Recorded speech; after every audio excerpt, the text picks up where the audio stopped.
Now, having thus known these divine abidings told by their divine one, Brahma, supremely wise, there is this general explanation too, concerning them that he should recognize. Opening parenthesis. Meanings. Section 92. Now, as to the meaning firstly of loving kindness, compassion, gladness and equanimity. It fattens. Mejjati. Thus it is loving kindness. Metta. It is solvent. Siniyhati. Is the meaning. Also, it comes about with respect to a friend. Mitta, opening square bracket. Or it is behavior towards a friend, thus it is loving kindness. Metta. When there is suffering in others it causes karoti, good people's hearts to be moved. Kampana. Thus it is compassion. Karuoa. Or alternatively it combats kiriyati. 11 others suffering attacks and demolishes it, thus it is compassion. Or alternatively it is scattered. Kiriyati. Upon those who suffer, it is extended to them by pervasion, thus it is compassion. Karuoa. Those endowed with it are glad. Mejjati. Or itself is glad. Mejjati. Or it is the mere act of being glad. Mejjana. Thus it is gladness. Mitta. It looks on at abidings.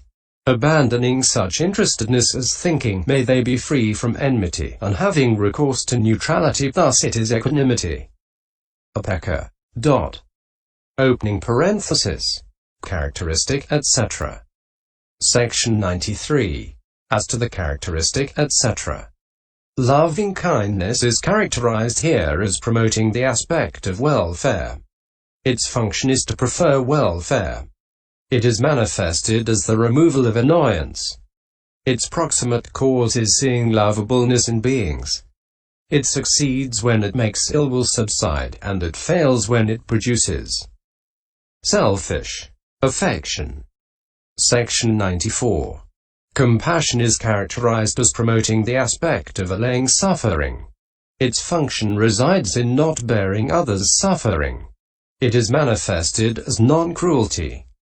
Its proximate cause is to see helplessness in those overwhelmed by suffering. It succeeds when it makes cruelty subside, and it fails when it produces sorrow. Section 95. Gladness is characterized as gladdening, produced by others' success. Its function resides in being unenvious. It is manifested as the elimination of aversion. Boredom. Its proximate cause is seeing beings' success. It succeeds when it makes aversion, boredom, subside, and it fails when it produces merriment. Section 96. Equanimity is characterized as promoting the aspect of neutrality towards beings. Its function is to see equality in beings. It is manifested as the quieting of resentment and approval.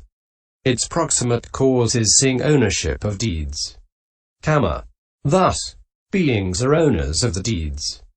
Whose 13. If not theirs is the choice by which they will become happy, or will get free from suffering, or will not fall away from the success they have reached. It succeeds when it makes resentment and approval subside, and it fails when it produces the equanimity of unknowing, which is that worldly-minded indifference of ignorance based on the house life. Opening parenthesis. Purpose. Section 97. The general purpose of these four divine abidings is the bliss of insight and an excellent form of future existence. That peculiar which is respectively the warding off of ill will, and so on. Fear loving kindness has the purpose of warding off ill will, while the others have the respective purposes of warding off cruelty, aversion, boredom, and greed or resentment. And this is said to, for this is the escape from ill will. Friends. That is to say, the mind deliverance of loving kindness. For this is the escape from cruelty. Friends. That is to say, the mind deliverance of compassion. For this is the escape from boredom. friends, that is to say, the mind deliverance of gladness. For this is the escape from greed, friends, that is to say, the mind deliverance of equanimity. D 3248. Opening parenthesis. The near and far enemies. Section 98. And here each one has two enemies, one near and one far. The divine abiding of loving kindness has greed as its near enemy, since both share in seeing virtues. Greed behaves like a foe who keeps close by a man, and it easily finds an opportunity. So loving kindness should be well protected from it. And ill, which is dissimilar to the similar greed, is its far enemy like a foe ensconced in a rock wilderness. So loving kindness must be practiced free from fear of that. For it is not possible to practice loving kindness and feel anger simultaneously. CD 324748. Section 99. Compassion has grief based on the home life is its near enemy, since both share in seeing failure. Such grief has been described in the way beginning. When a man either regards as a privation failure to obtain visible objects cognizable by the eye that are sought after, desired, agreeable, gratifying and associated with worldliness, or when he recalls those formerly obtained that are past, ceased and changed, then grief arises in him. Such grief as this is called grief based on the home life. M 3218. And cruelty, which is dissimilar to the similar grief, is its far enemy.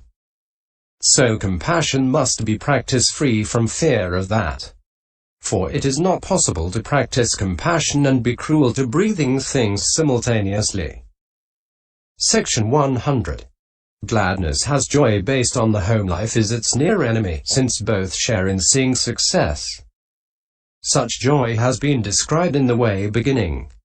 When a man either regards as gain the obtaining of visible objects cognizable by the eye that are sought and associated with worldliness, or recalls those formerly obtained that are past, ceased, and changed, then joy arises in him. Such joy as this is called joy based on the home life. M 3217. And aversion, boredom, which is dissimilar to the similar joy, is its far enemy. So gladness should be practiced free from fear of that.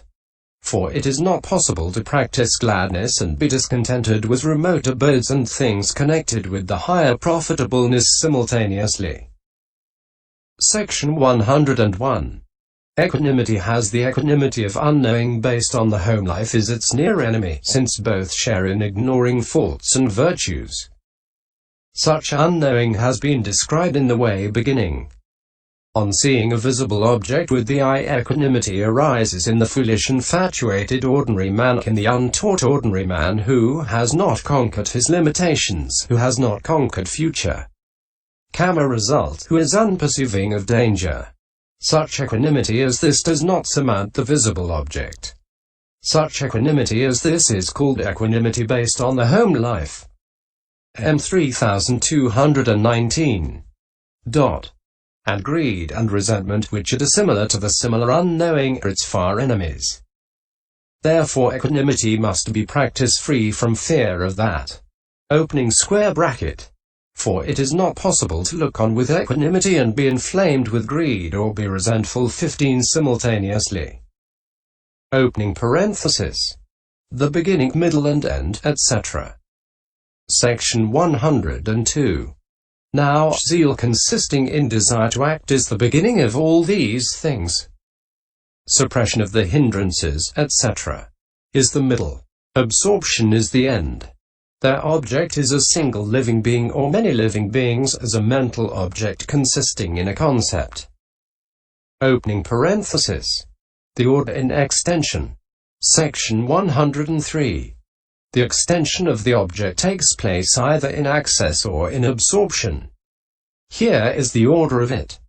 Just as a skilled plowman first delimits an area and then does his plowing, so first a single dwelling should be delimited and loving kindness develop towards all beings there in the way beginning. In this dwelling may all beings be free from enmity. When his mind has become malleable and wieldy with respect to that, he can then delimit 2 dwellings. Next he can successively delimit 3, 4, 5, 6, 7, 8, 9, 10, 1 street, half the village, the whole village, the district, the kingdom, 1 direction, and so on up to 1 world sphere, or even beyond that, and develop loving kindness towards the beings in such areas. Likewise with compassion and so on. This is the order in extending here. Opening parenthesis. The outcome. Section 104. Just as the immaterial states are the outcome of the karuoas, and the base consisting of neither perception nor non-perception is the outcome of concentration, and fruition attainment is the outcome of insight, and the attainment of cessation is the outcome of serenity coupled with insight, so the divine abiding of equanimity is the outcome of the first 3 divine abidings. For just as the gable rafters cannot be placed in the air without having first set up the scaffolding and built the framework of beams, so it is not possible to develop the 4th jhana in the 4th divine abiding, without having already developed the 3rd jhana in the earlier 3 divine abidings. Opening parenthesis. 4 questions. Section 105. And here it may be asked, but why are loving kindness, compassion, gladness, and equanimity called divine abidings? And why are they only 4? And what is their order? And why are they called measureless states in the Abhidhamma? Section 106. It may be replied, the divineness of the abiding, brahma viharata, should be understood here in the sense of best and in the sense of immaculate. For these abidings are the best in being the right attitude towards beings. And just as Brahma gods abide with immaculate minds, so the meditators who associate themselves with these abidings abide on an equal footing with Brahma gods. So they are called divine abidings in the sense of best and in the sense of immaculate. Opening square bracket. Section 107. Here are the answers to the questions beginning with why are they only 4? Single quote colon. Their number 4 is due to paths to purity and other sets of 4. Their order to their aim, as welfare and the rest. Their scope is found to be immeasurable, so measureless states their name. Section 108.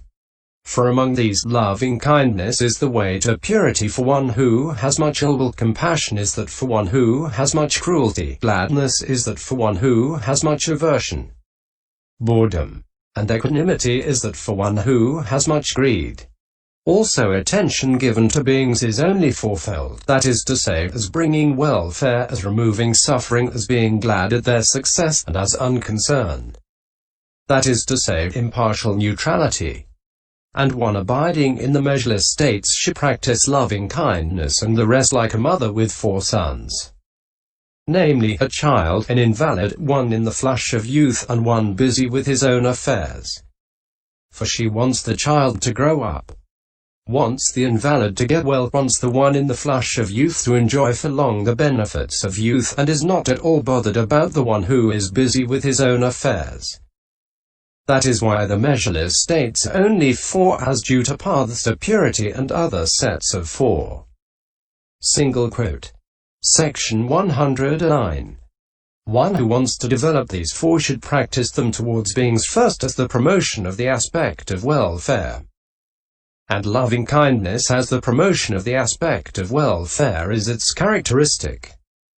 And next, on seeing or hearing or judging 16 that beings whose welfare has been thus wished for at the mercy of suffering, they should be practiced as the promotion of the aspect of the removal of suffering, and compassion has the promotion of the aspect of the removal of suffering as its characteristic.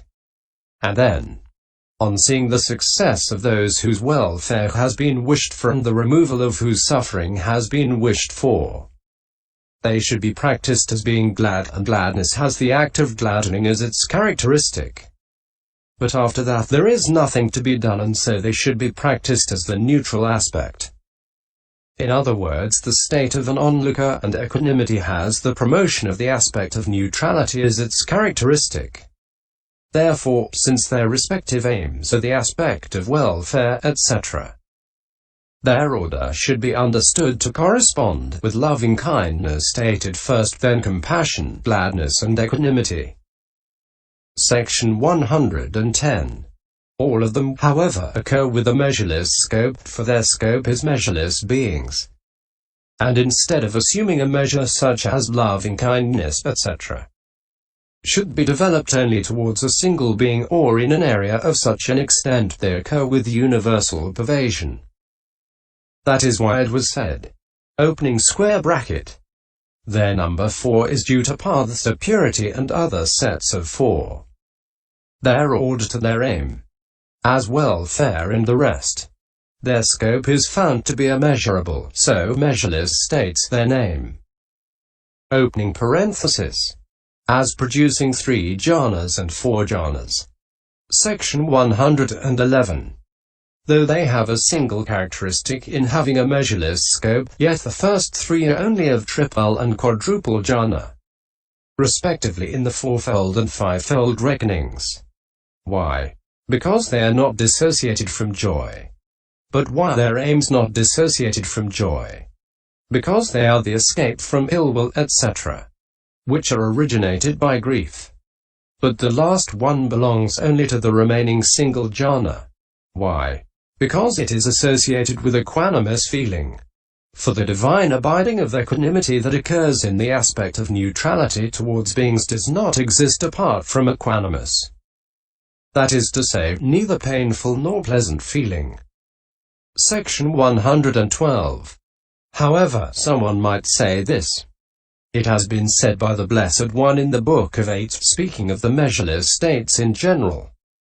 Next, Bhikkhu, you should develop the concentration with applied thought and sustained thought. And you should develop it without applied thought and with sustained thought only. And you should develop it without applied thought and without sustained thought. And you should develop it with happiness, and you should develop it without happiness, and you should develop it accompanied by gratification, and you should develop it accompanied by equanimity. A 4300. Consequently, all 4 measureless states have quadruple and quintuple jhana. Single quote. Section 113. He should be told, do not put it like that. For if that were so, then contemplation of the body, etc., would also have quadruple and quintuple jhana. But there is not even the first jhana in the contemplation of feeling or in the other 2. So do not misrepresent the Blessed One by adherence to the letter. The enlightened one's word is profound and should be taken as it is intended, giving due weight to the teachers. Section 114. And the intention here is this: the Blessed One, it seems, was asked to teach the Dharma thus: Venerable Sir, it would be good if the Blessed One would teach me the Dharma in